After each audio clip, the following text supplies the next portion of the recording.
ইরানের ওপর আকস্মিক হামলার প্রথম কয়েক ঘণ্টার মধ্যে ইসরায়েলের হাইকমান্ড যে পূর্ণ বিজয় দাবি করেছিল তা একটি কৌশলগত পরাজয়ের মতো দেখতে ১২ দিন সময় লেগেছে মাত্র। আর তাই মার্কিন প্রেসিডেন্ট ডোনাল্ড ট্রাম্পকে যুদ্ধবিরতি মেনে চলার প্রতিশ্রুতি দেওয়ার পরও ইসরায়েলের যুদ্ধবিরতি মানতে ব্যাপক অনীহা দেখা গেছে। এই যুদ্ধে ইসরায়েলের ৩টি লক্ষ্যের কোনোটিই পূরণ হয়নি। ইরানের পারমাণবিক সমৃদ্ধকরণ কর্মসূচি সম্পূর্ণ ও পুরোপুরি ধ্বংস হয়েছে বলে করা ট্রাম্পের দাবির পক্ষে তেমন কোনো প্রমাণ এখনও নেই। মিডল ইস্ট আইয়ের সহ-প্রতিষ্ঠাতা ও প্রধান সম্পাদক ডেভিড হার্স্টের ভাষ্য এটি। মিডল ইস্ট আইয়ের লেখা তার মন্তব্য প্রতিবেদনটির বাংলা অনুবাদ তুলে ধরা হলো। লেখাটির শিরোনাম, ইরানকে জব্দ করতে গিয়ে আমছালা সব হারিয়েছে ইসরায়েল। ১৯৪০ সালের ১৪ নভেম্বর লুফতওয়াফে বা জার্মান বিমান বাহিনী কভেন্ট্রিতে চালানো তাদের বোমা হামলাকে একটি অসাধারণ প্রযুক্তিগত সাফল্য হিসেবে দেখেছিল। জার্মান প্রচার মাধ্যম এই হামলাকে যুদ্ধের ইতিহাসে সবচেয়ে ভয়াবহ বলে অভিহিত করে। নাৎসিদের প্রধান প্রচারক জোসেফ গোয়েবলস এই হামলায় এতটাই আনন্দিত হন যে এর সম্মানে তিনি একটি নতুন শব্দ তৈরি করে ফেলেন, কোভেন্ট্রেট, যার অর্থ পূর্ণ বিজয়। তবে এই পূর্ণ বিজয়ের আনন্দ বেশি দিন স্থায়ী হয়নি। কিন্তু হামলার পর যুদ্ধবিমানের ইঞ্জিন ও যন্ত্রাংশ উৎপাদন দ্রুত বিকল্প কারখানায় স্থানান্তর করা হয়। ফলে উৎপাদনের ক্ষমতা কেবল ক্ষতিগ্রস্ত হয়েছিল, ধ্বংস হয়নি। কয়েক মাসের মধ্যেই কারখানাগুলো পূর্ণ উৎপাদনে ফিরে এসেছিল। আমরা এখন জানি যে বিধ্বস্ত কভেন্ট্রি ক্যাথেড্রালের ছবি আমেরিকায়, যারা তখনও যুদ্ধে যোগ দেয়নি, সেখানে কী প্রভাব ফেলবে তা নিয়ে জার্মানরা চিন্তিত ছিল। প্রকৃতপক্ষে জার্মানরা ব্রিটিশদের পরিস্থিতির সাথে খাপ খাওয়ানোর বিষয়টি ভুলভাবে মূল্যায়ন করেছিল। ব্রিটিশরা এর প্রতিক্রিয়ায় এমনভাবে আঘাত হানার সংকল্প করেছিল যে আগে কখনো ঘটেনি। এর কিছুক্ষণ পরই রয়্যাল এয়ারফোর্স জার্মানির ওপর ব্যাপক বোমা হামলা শুরু করে। ইরানের ওপর তাদের আকস্মিক হামলার প্রথম কয়েক ঘণ্টার মধ্যে ইসরায়েলের হাইকমান্ড যে পূর্ণ বিজয় দাবি করেছিল তা একটি কৌশলগত পরাজয়ের মতো দেখতে ১২ দিন মাত্র সময় লেগেছে। আর তাই মার্কিন প্রেসিডেন্ট ডোনাল্ড ট্রাম্পকে যুদ্ধবিরতি মেনে চলার প্রতিশ্রুতি দেওয়ার পরও ইসরায়েলের যুদ্ধবিরতি মানতে ব্যাপক অনীহা দেখা গেছে। এই যুদ্ধে ইসরায়েলের ৩টি লক্ষ্যের কোনোটিই পূরণ হয়নি। ইরানের পারমাণবিক সমৃদ্ধকরণ কর্মসূচি সম্পূর্ণ ও পুরোপুরি ধ্বংস হয়েছে বলে করা ট্রাম্পের দাবির পক্ষে তেমন কোনো প্রমাণ এখনও নেই। ইরান তার কিছু সেন্ট্রিফিউজ ক্ষতির হাত থেকে সরিয়ে নেওয়ার সময় পেয়েছিল এবং ৪৫০ কেজির বেশি উচ্চমাত্রার সমৃদ্ধ ইউরেনিয়ামের মজুদ কোথায় রাখা হয়েছে তা এখনও স্পষ্ট নয়। এদিকে হামলার প্রথম কয়েক ঘণ্টায় নিহত কয়েক ডজন জেনারেল ও বিজ্ঞানীর স্থলে নতুনদের নিয়োগ দেওয়া হয়েছে।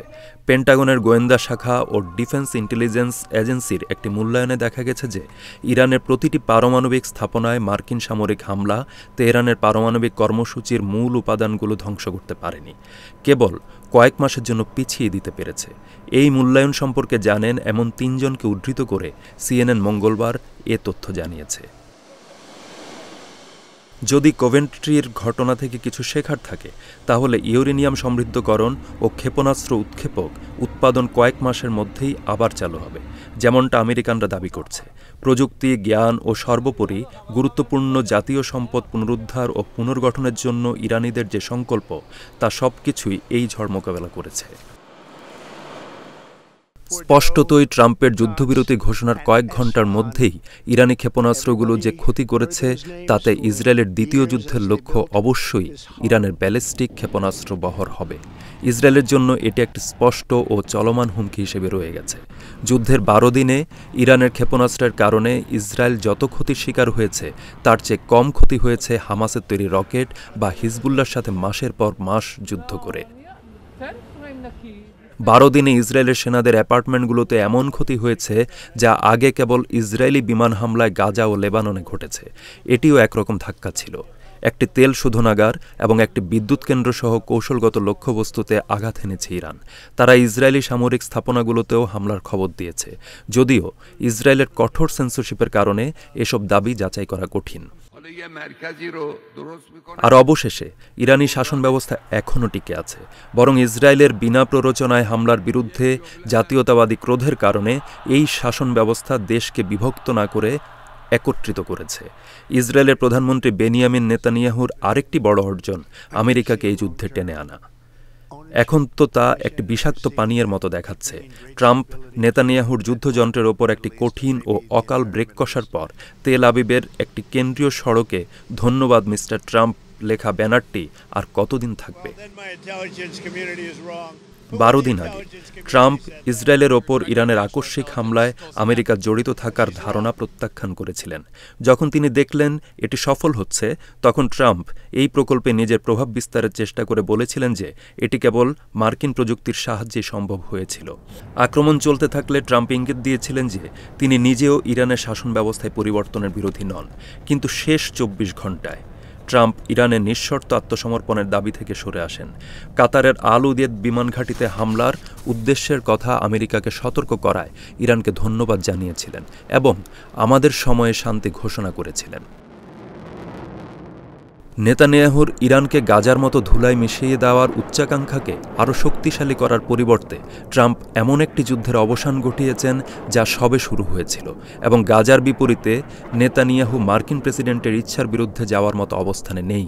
ট্রাম্পের নিজেরও একটি এমন উদ্যোগ চালিয়ে যাওয়ার ক্ষেত্রে গুরুতর সমস্যা ছিল, কারণ এর বিরুদ্ধে ছিলেন তার দলের অর্ধেক সদস্য।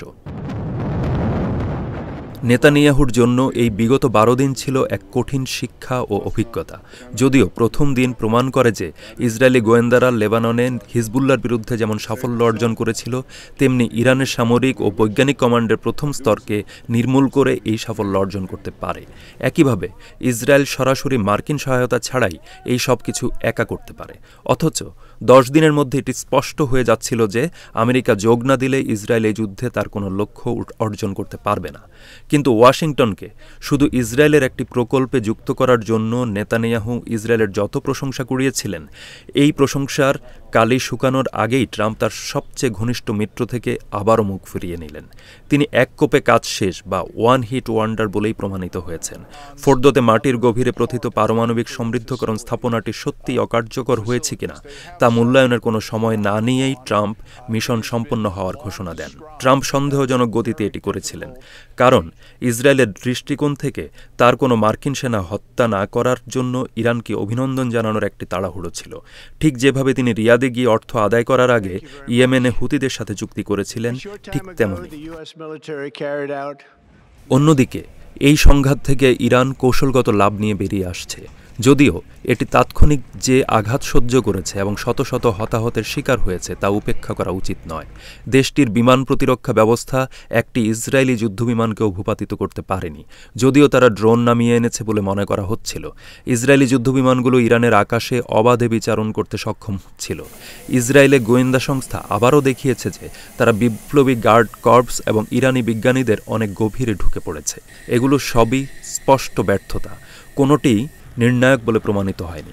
শেষ পর্যন্ত 1940-এর দশকে ব্রিটেনের কথা ধার করে বললে ইরানকে যা করতে হয়েছিল তা হলো শান্ত থাকা এবং চালিয়ে যাওয়া। এর অর্থ ছিল সবগুলো আকাশ থেকে ভূপাতিত করা হবে এবং ইসরায়েলের পুরো জনসংখ্যা আশ্রয় কেন্দ্রে রয়েছে জানা সত্ত্বেও ইসরায়েলের দিকে ক্ষেপণাস্ত্রের অবিরাম স্রোত পাঠানো। ফলে ইসরায়েলের মূল্যবান ও ব্যয়বহুল অ্যারো ক্ষেপণাস্ত্রের সরবরাহ ফুরিয়ে আসছিল। ইরান যেভাবে যা প্রতিষ্ঠা করেছে সেটা হলো 20 মাস যুদ্ধের পর ইসরায়েলি অর্থনীতি আর নিজেকে দ্বিতীয় ফ্রন্টের এই অর্থ ক্ষয়কারী যুদ্ধে সামলাতে পারছিল না। নেতানিয়াহুর একটি দ্রুত সাফল্য প্রয়োজন ছিল এবং প্রথম দিনের সাফল্য সত্ত্বেও তা আর কখনোই আসেনি।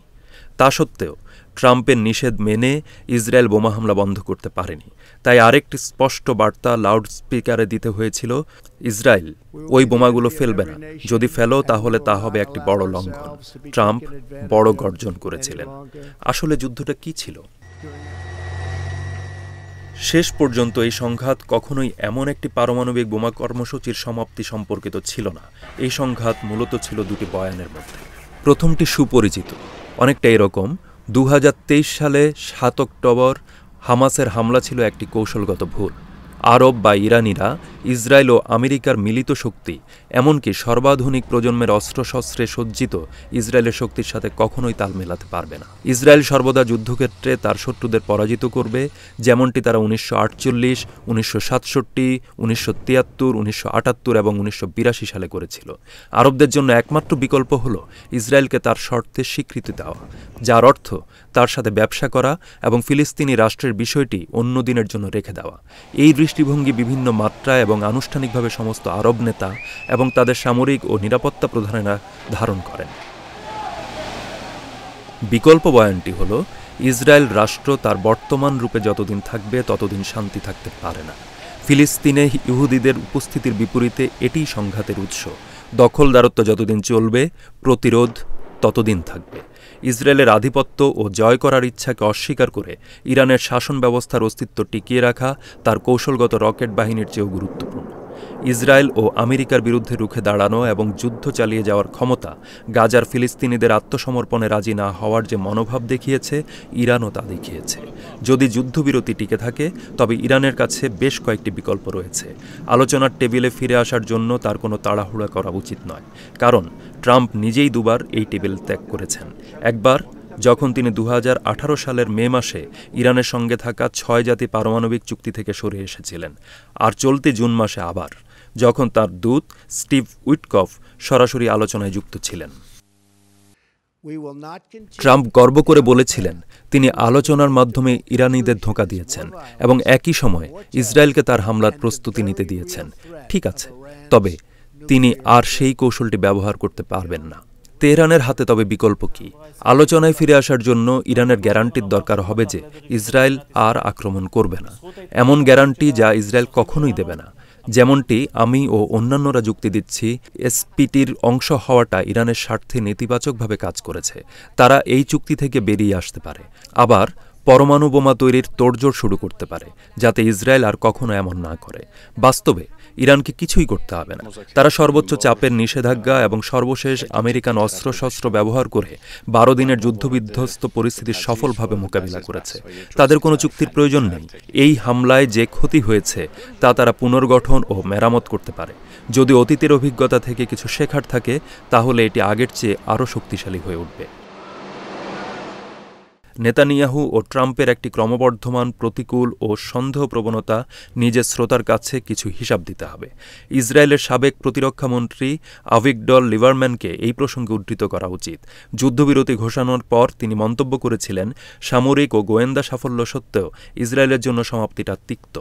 নিঃশর্ত আত্মসমর্পণের পরিবর্তে আমরা এমন একটি শাসনের সাথে কঠিন আলোচনায় প্রবেশ করেছি যা ইউরেনিয়াম সমৃদ্ধকরণ, ক্ষেপণাস্ত্র তৈরি বা সন্ত্রাসে অর্থায়ন বন্ধ করবে না। তিনি বলছেন, শুরু থেকেই আমি সতর্ক করেছিলাম, আহত সিংহের চেয়ে বিপজ্জনক আর কিছু নেই। একটি স্পষ্ট চুক্তি ছাড়া যুদ্ধবিরতি কেবল 2-3 বছরের মধ্যে আরেকটি যুদ্ধ নিয়ে আসবে, যা আরও খারাপ পরিস্থিতি তৈরি করবে। ইসরায়েল গাজার হাতে তৈরি রকেটের বদলে ইরানের ব্যালিস্টিক ক্ষেপণাস্ত্রের মুখোমুখি হয়েছে।